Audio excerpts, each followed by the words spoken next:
Study IQ IAS, अब तैयारी हुई affordable. How cinema impacted the national movement. Welcome to study IQ। मेरा नाम है आदेश सिंह। दोस्तों, 15 अगस्त को आजादी के जश्न में अगर 1957 में आई दिलीप कुमार की ब्लॉकबस्टर फिल्म नया दौर का गाना ये देश है वीर जवानों का, या 1967 में आई मनोज कुमार की सुपरहिट फिल्म उपकार का गाना मेरे देश की धरती सोना उगले न बजाया जाए, तो फिर आजादी का जश्न अधूरा सा लगता है। इंडिपेंडेंस डे के दिन स्कूल्स और कॉलेजेस की दीवारें देशभक्ति के इन्हीं गीतों से गूंज उठती हैं। टेलीविजन पर भी पूरे दिन आजादी से जुड़े रंगारंग कार्यक्रम दिखाए जाते हैं। किसी चैनल पर the legend of Bhagat Singh या मंगल पांडे जैसी नॉन फिक्शन मूवीज टेलीकास्ट होती हैं, तो कहीं किसी पर लगान या क्रांति जैसी फिक्शन मूवीज दिखाई जाती हैं। ये बात तो आप भी मानते होंगे कि हमारी फिल्म इंडस्ट्री ने उपकार, नया दौर, the legend of Bhagat Singh जैसी अनेक ऐसी फिल्म्स बनाई हैं जिन्हें देखकर आज भी हमारी रगों में बह रहा लहू दुगनी रफ्तार से दौड़ने लगता है। देशभक्ति, बलिदान और संघर्ष से भरी इन सभी मूवीज को देखने के बाद हम ये कह सकते हैं कि पोस्ट इंडिपेंडेंस एरा में पेट्रियटिज्म की फीलिंग को प्रमोट करने में इंडियन सिनेमा का बड़ा योगदान रहा है। लेकिन क्या आप जानते हैं कि 1947 में देश को आजादी मिलने से पहले भी भारतीय चलचित्र यानी इंडियन फिल्म्स का अपना एक लंबा इतिहास रहा है। नेताजी सुभाष चंद्र बोस के जोश भरे भाषणों की ही तरह प्री इंडिपेंडेंस एरा में बनी इंडियन फिल्म्स ने भी देश की आम जनता को दमनकारी अंग्रेजी हुकूमत की हकीकत बताने और देशवासियों को अपने तन, मन और धन के साथ आजादी की लड़ाई में शामिल होने के लिए प्रेरित किया था। जी हां, आज हम इसी के बारे में बात करने वाले हैं कि कैसे इंडियन सिनेमा ने ब्रिटिश रूल को चैलेंज करने का काम किया था और नेशनल मूवमेंट को मजबूती प्रदान की थी। तो आइए शुरू करते हैं। The beginning. दोस्तों, वैसे तो ऑफिशियल तौर पर इंडियन सिनेमा की शुरुआत 1913 में बनी फिल्म राजा हरिश्चंद्र से मानी जाती है। इस मास्टरपीस को बनाने का श्रेय फादर ऑफ इंडियन सिनेमा कहे जाने वाले दादा साहेब फाल्के को जाता है। लेकिन भारतीय सिनेमा की कहानी इन सबसे कई साल पहले थिएटर के रूप में शुरू हो चुकी थी। ईयर 1872 में गिरीश चंद्र घोष द्वारा बनाया गया ड्रामा सदाबार एकादशी दीनबंधु मित्र के उपन्यास नील दर्पण पर केंद्रित था। इस ड्रामा के जरिए गिरीश चंद्र घोष और उनके दोस्त अर्धेंदु शेखर मुस्तफी ने नील की खेती यानी इंडिगो फार्मिंग के चलते अंग्रेजी सरकार द्वारा बंगाल के किसानों पर किए जा रहे अत्याचारों को आम जनता के सामने रखने की कोशिश की थी। जिस तरह आज भारतीय सिनेमा लैंग्वेज के बेसिस पर बॉलीवुड, टॉलीवुड और कॉलीवुड जैसे अनेक हिस्सों में डिवाइडेड है, ठीक उसी तरह उस समय भी इंडियन थिएटर्स लैंग्वेज के बेसिस पर अलग अलग रीजन्स में ऑपरेट किए जा रहे थे। बंगाल में बंगाली थिएटर, बॉम्बे में मराठी थिएटर, मद्रास में तमिल, तेलुगु और कन्नड़ा थिएटर जैसे अनेक रीजनल थिएटर्स अपनी अपनी कहानियां अपनी अपनी जुबान में बयां कर रहे थे। लेकिन भाषा की विभिन्नता के बावजूद इन सभी थिएटर्स में परफॉर्म किए जाने वाले प्लेज में कुछ फंडामेंटल सिमिलैरिटीज देखने को मिलती थीं। प्ले चाहे बंगाल प्रेसिडेंसी के गांव में हो रहा हो या बॉम्बे प्रेसिडेंसी के किसी शहर में, प्ले की मेन थीम धर्म, सामाजिक कुरीतियां या अंग्रेजी हुकूमत के खिलाफ स्वाधीनता संग्राम से जुड़ी होती थीं। इन ड्रामाज के जरिए निर्माता और निर्देशक अंग्रेजों की गुलामी तले दबे आम हिंदुस्तानी के आत्मसम्मान को जगाने की कोशिश कर रहे थे। थिएटर्स के बढ़ते हुए इम्पैक्ट को देखते हुए ब्रिटिशर्स ने 1876 में ड्रामेटिक परफॉर्मेंसेस एक्ट के जरिए इन पर लगाम लगाने की कोशिश भी की। लेकिन साल 1901 आते आते स्वतंत्रता संग्राम में इन थिएटर्स के महत्व का अंदाजा इंडियन नेशनल कांग्रेस के कुछ मेंबर्स को भी होने लगा। बाल गंगाधर तिलक, लाला लाजपत राय और वल्लभ भाई पटेल जैसे अनेक लीडर्स ने भारतीयों में राजनीतिक चेतना का संचार करने के लिए इन थिएटर्स को एक अचूक हथियार माना। थिएटर्स ऑन व्हील जैसे कॉन्सेप्ट्स के जरिए बाल गंगाधर तिलक ने गांव-गांव में इन ड्रामास को पहुंचाने में थिएटर ग्रुप्स की मदद की। पहले किसी एक जगह परफॉर्म किए जाने वाले ये ड्रामास अब गांव-गांव, शहर-शहर में होने लगे। इन मूविंग थिएटर्स के जरिए अब देश में राजनीतिक, धार्मिक और सामाजिक चेतना का मानो एक सैलाब सा आ गया हो। लोगों से मिले प्यार तिलक और लाला लाजपत राय जैसे पॉलिटिकल लीडर्स से मिले सपोर्ट और दादा साहेब फाल्के और डीएन संपत जैसे मॉडर्न आर्टिस्ट्स के चलते 1910 के दशक में सड़क पर किया जाने वाला ड्रामा अब 70 के पर्दे के जरिए स्टेज पर आ गया था। आइए जानते हैं मॉडर्न सिनेमा के रूप में इसने आजादी के संघर्ष में कैसे योगदान दिया। Cinema and national movement. दोस्तों, जैसा कि हमने पहले बताया, पहली इंडियन फिल्म थी राजा हरिश्चंद्र। 1913 में बनी इस फिल्म को लोगों ने बहुत सराहा और साल 1920 आते आते हिंदुस्तानी फिल्म जगत का काया पलट हो गया। 1920 से लेकर 1930 के समय को इंडियन सिनेमा का ट्रांसफॉर्मेशन एरा कहा जाता है। इस दौरान इंडिया में एक के बाद एक बहुत सी नई फिल्म निर्माण करने वाली कंपनियां उभर कर सामने आई। एक तरफ देश में कोहिनूर फिल्म कंपनी और रंजीत मूवी टोन जैसी नई भारतीय फिल्म बनाने वाली कंपनीज की शुरुआत हुई, वहीं दूसरी तरफ इंडियन सिनेमा को द्वारकादास नारायण दास संपत, JBH वाडिया और R ज्योति प्रसाद अग्रवाल जैसे रिनाउंड डायरेक्टर्स मिले, जिन्होंने न सिर्फ लोगों के बीच अपनी कला का लोहा मनवाया, बल्कि अपनी कला के जरिए लोगों में जागरूकता लाने का भी काम किया। कोहिनूर फिल्म की शुरुआत ईयर 1918 में DN संपत द्वारा की गई थी। 1920 से 1930 के बीच इस फिल्म कंपनी ने 98 फिल्म्स बनाई। 1920 में आई फिल्म विक्रम उर्वशी एक रिलीजियस, डिवोशनल और इमोशनल म्यूजिकल फिल्म थी, जिसने कालिदास के लिखे प्ले विक्रमोर्वश्यम को नए अंदाज में लोगों के सामने प्रस्तुत किया। लेकिन साल 1921 में आई पॉलिटिकल फिल्म भक्ति विदुर ने director Kanji Bhai Rathod, actor and producer Dwarkadas Sampat और कोहिनूर स्टूडियो का नाम इंडियन सिनेमा के इतिहास में हमेशा के लिए अमर कर दिया। दरअसल 1919 में आए रॉलेट एक्ट के खिलाफ पूरे देश में प्रदर्शन जोरों पर था। इसी दरमियान शुरू हुए नॉन कोऑपरेशन और खिलाफत मूवमेंट के चलते महात्मा गांधी भारतीय स्वतंत्रता संग्राम के नए लीडर के रूप में उभर कर सामने आए। देश की आम जनता से लेकर अंग्रेजी हुकूमत के गलियारों तक महात्मा गांधी के खूब चर्चे थे। कोई उन्हें संत कह रहा था तो कोई धोती वाला फकीर। 1921 में आई भक्त विदुर के मुख्य किरदार को निभा रहे द्वारकादास संपत ने पूरी फिल्म में प्रसिद्ध गांधी टोपी और खद्दर की शर्ट गांधीयन ट्रेडमार्क के रूप में पहनी। इसी के चलते इस फिल्म ने उन दिनों सामान्य जनता के बीच खूब सुर्खियां बटोरी। कराची कोर्ट ने इस फिल्म को देश की जनता में अंग्रेजी हुकूमत के खिलाफ द्वेष का भाव पैदा करने और राष्ट्रीय आंदोलन से जुड़ने के लिए प्रेरित करने का दोषी बताया और इस फिल्म पर बैन लगा दिया। कराची के साथ साथ इस फिल्म को मद्रास प्रेसिडेंसी में भी बैन कर दिया गया।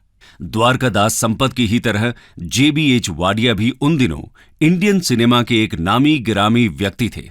जहां एक तरफ द्वारकादास संपत की फिल्म्स पॉलिटिकल इश्यूज पर सेंटर्ड होती थीं, वहीं दूसरी तरफ वाडिया की फिल्म्स में डेमोक्रेसी को एज अ सेंट्रल सब्जेक्ट के रूप में इस्तेमाल किया जाता था। 1932 में आई तूफान मेल, 1934 में आई काला गुलाब और 1942 में आई एकता जैसी फिल्मों ने अंग्रेजी हुकूमत की काली करतूतों को जनता के सामने रख दिया और साथ ही इन फिल्मों ने देशवासियों को आपस में भाईचारे और एकता रखने का पाठ पढ़ाया। JH वाडिया के बारे में एक रोचक तथ्य यह भी है कि 14 अगस्त की रात को जब देश आजाद हुआ तो उसका ऑफिशियल वीडियो JH वाडिया ने ही फिल्म किया था। द्वारकादास संपत और वाडिया के अलावा 1936 में आई डायरेक्टर V शांताराम की फिल्म अमर ज्योति ने देश के सोशो इकोनॉमिक इश्यूज को लोगों के सामने खुलकर रखा। 1939 में रिलीज हुई Tamil film pioneer K Subramanyam की पिक्चर त्याग भूमि उस समय मद्रास के गांधी कहे जाने वाले शंभू शास्त्री पर आधारित थी। ब्रिटिश गवर्नमेंट ने इस फिल्म को नेशनलिस्ट सेंटिमेंट्स प्रोपेगेट करने और यूथ को इंडियन नेशनल कांग्रेस ज्वाइन करने के लिए उकसाने जैसे आरोप लगाते हुए बैन कर दिया था। डायरेक्टर सोहराब मोदी की फिल्म सिकंदर यूं तो मेसोपोटामियन रूलर अलेक्जेंडर पर आधारित थी, लेकिन सोहराब मोदी ने बड़े नाटकीय अंदाज में इस फिल्म के जरिए भारतीय सरजमीं पर विदेशी शासन की कहानी को बयां किया।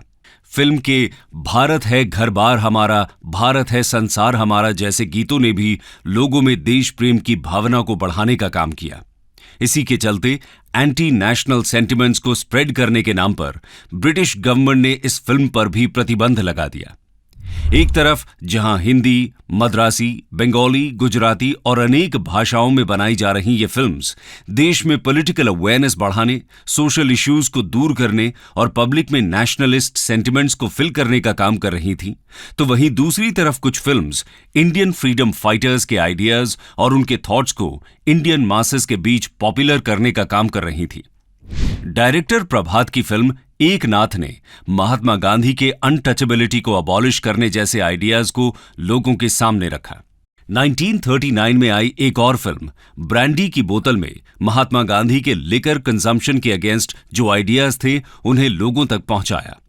दोस्तों, इस दौरान जहां कुछ फिल्म मेकर्स भक्त विदुर और त्याग भूमि जैसी फिल्म्स बना रहे थे जो सीधे सीधे तौर पर ब्रिटिश गवर्नमेंट के खिलाफ आक्रोश के बिगुल बजा रही थी, तो वहीं कुछ ऐसे फिल्म मेकर्स भी थे जो उल्टे हाथ से अंग्रेजी सरकार के कान पकड़ रहे थे। ये मूवीज यूं तो लोगों को एंटरटेन करने के पर्पस से बनाई जाती थीं, लेकिन इनके गीतों के माध्यम से लोगों में देश प्रेम जगाना और देश की हजारों साल पुरानी संस्कृति का महत्व लोगों को समझाया जाता था। उस समय कुछ बुद्धिजीवियों का यह मानना था कि देश के गुलाम होने के पीछे एक बड़ा कारण देशवासियों के मन में आत्मसम्मान की कमी है। कहीं न कहीं देश के लोग अंग्रेजों की अत्याचारी और दमनकारी नीतियों के चलते व्हाइट स्किन कॉम्प्लेक्स को महसूस करने लग गए थे। यहां तक कि बहुत से लोगों ने यह तक मान लिया था कि गोरी चमड़ी वाले लोग काली चमड़ी वाले लोगों से बेहतर होते हैं। इसी सोच को बदलने के लिए जिस तरह स्वामी विवेकानंद ने देश में और देश के बाहर लोगों को यह महसूस करवाया कि हमारा देश और यहां के लोग किसी भी मामले में किसी यूरोपियन व्यक्ति से कम नहीं है, ठीक उसी तरह फिल्मों के इन गानों ने भी लोगों को मोटिवेट और इंस्पायर करने का काम किया था। 1938 में आई डायरेक्टर महबूब खान की फिल्म वतन के जहां तू है वहीं मेरा वतन है और 1941 में आई फिल्म सिकंदर के जीते देश हमारा जैसे गीतों ने साफ शब्दों में ब्रिटिश एम्पायर को चुनौती दी। 1940 में आई अशोक कुमार स्टारर फिल्म बंधन कहने को तो एक out and out family drama थी, लेकिन इस फिल्म के गीत चल चल रे नौजवान कहना मेरा मान को लोगों ने खूब पसंद किया। 1943 में दूसरे विश्व युद्ध के दौरान रिलीज हुई फिल्म किस्मत ने शुरू हुआ है जंग तुम्हारा जाग उठो हिंदुस्तानी तुम न किसी के आगे झुकना जर्मन हो या जापानी जैसे गीतों ने हिंदुस्तानियों को यह बताया कि आज भारत के वीर जवान जर्मनी और जापान जैसे महाशक्तियों को जंग में मुंह तोड़ जवाब दे रहे हैं और अगर देश एकजुट हो जाए तो हम गुलामी की इन बेड़ियों को भी बड़ी आसानी से तोड़ सकते हैं। लेकिन ऐसा भी नहीं है कि उस दौरान भारतीय फिल्म मेकर्स बिना किसी रोक-टोक, बिना किसी तकलीफ के इन फिल्म्स को बना और रिलीज कर पा रहे थे। कुछ फिल्म्स के सीन्स को सेंसरशिप रूल के नाम पर कट कर दिया जाता था, तो कई बार बहुत सी फिल्म्स को कुछ प्रेसिडेंसीज में बैन का सामना करना पड़ता था। 1931 में रिलीज हुई डायरेक्टर शांताराम की फिल्म स्वराज्य चे तोरण का पहला नाम स्वराज रखा गया था। ये एक मिलिट्री एक्सपेंडिचर पिक्चर थी जिसके क्लाइमैक्स में छत्रपति शिवाजी को सिंहगढ़ फोर्ट पर सैफरन कलर के फ्लैग के साथ दिखाया जाना था, लेकिन सेंसर बोर्ड की दखल अंदाजी के बाद फिल्म मेकर्स को इस फिल्म में बहुत से बदलाव करने पड़े। दोस्तों, 1920 से लेकर 1940 के दरमियान अनेक फिल्म्स बनाई और देश भर में दिखाई गईं। पेट्रियाटिक थीम पर बेस्ड इन फिल्म्स और इन सॉन्ग्स का प्रभाव हमें स्वतंत्रता आंदोलन में देखने को मिला। इन फिल्मों से जेनरेट हुई पॉलिटिकल अवेकनिंग ने 1920 में शुरू हुए नॉन कोऑपरेशन मूवमेंट और 1931 में शुरू हुए सिविल डिसोबीडियंस मूवमेंट के लिए सोशल बेस तैयार किया। अब गांव से लेकर शहरों तक, महिलाओं से लेकर बच्चों तक एक साथ सब देश की आजादी के गीत गुनगुना रहे थे। अब इन आंदोलनों में सिर्फ पढ़े लिखे लोग नहीं, बल्कि देश का एक आम किसान या एक आम कारीगर भी शामिल था। 1 सितंबर 1939 को शुरू हुए वर्ल्ड वॉर II के बाद ब्रिटिश सरकार अपने बैकफुट पर थी। इसके चलते 1940 के बाद इंडियन फिल्म्स पर लगी सेंसरशिप को काफी हद तक लिबरल कर दिया गया। अंग्रेजी सरकार ने ऐसा इसलिए किया ताकि विश्व युद्ध में उन्हें भारतीयों का पूरा सपोर्ट मिल सके, और साथ ही उन्हें यह भी डर था कि कहीं फिल्म मेकर्स द्वारा लगातार उठाई जा रही मांगों के चलते देश का माहौल न बिगड़ जाए। लेकिन सरकार का यह फैसला उस दो धारी तलवार के जैसा था जिसके दोनों सिरे अंग्रेजी हुकूमत की जड़ों को काट रहे थे। 1940 में लागू हुए नए और ज्यादा लिबरल रूल्स के बाद तो मानो एक के बाद एक फिल्मों की लाइन लग गई। अब इन फिल्मों के जरिए पहले से ज्यादा बुलंद और अटल आवाज में इंडियन फिल्म मेकर्स ने ब्रिटिश रूल की धज्जियां उड़ानी शुरू कर दी। अब हिंदुस्तानी फिल्म्स पहले से ज्यादा डायरेक्ट और बोल्ड वे में डायरेक्ट की जाने लगी। अब देश के फिल्म मेकर्स अपनी फिल्मों, अपनी कहानियों के जरिए अंग्रेजी हुकूमत के ताबूत में आखिरी कील का काम कर रहे थे। इसका सबसे ज्यादा फायदा 1942 में शुरू हुए क्विट इंडिया मूवमेंट को मिला। देश में बनाई जा रही और ज्यादा डायरेक्ट और बोल्ड फिल्म्स की ही तरह यह मूवमेंट भी नॉन कोऑपरेशन या सिविल डिसोबीडियंस जैसे मूवमेंट्स के मुकाबले ज्यादा डायरेक्ट और बोल्ड था। कंक्लूजन। दोस्तों, इस तरह 1870 के दशक में शुरू हुआ हिंदुस्तानी फिल्मों और आजादी की जंग का यह कारवां आजादी के बाद भी चलता रहा। इंडियन फिल्म्स और सॉन्ग्स ने हमेशा से ही देश प्रेम की अलख को लोगों के दिलों में जलाए रखने का प्रयास किया है। नेशनल मूवमेंट में इंडियन सिनेमा के इस योगदान को अक्सर भुला दिया जाता है। जरूरत है इसे याद रखने और सेलिब्रेट करने की। आजादी के इस शुभ अवसर पर अपने कीमती वक्त में से कुछ पल निकालकर आप भी प्री इंडिपेंडेंस एरा के उन नगमों, उन तरानों को जरूर सुनिएगा जिन्होंने आजादी की इस जंग में बेहद महत्वपूर्ण योगदान दिया। आप लोगों को यह जानकर भी हैरानी होगी कि 15 अगस्त 1947 को जब देश आजादी का जश्न मना रहा था, उस दिन फ्राइडे था और उस वक्त फिल्म्स वेडनेसडे नहीं बल्कि फ्राइडे को रिलीज हुआ करती थी। यह बड़े इत्तेफाक की बात है कि 200 सालों बाद मिली आजादी की उस शाम का स्वागत सिनेमा घरों के पर्दे पर एक नई फिल्म के साथ हो रहा था। वो कौन सी फिल्म थी? उस फिल्म का नाम आप कमेंट बॉक्स में जरूर बताइएगा। आखिर में स्वतंत्रता दिवस की आप सभी को बहुत बहुत शुभकामनाएं। जय हिंद। स्टडी IQ IAS अब तैयारी हुई अफोर्डेबल।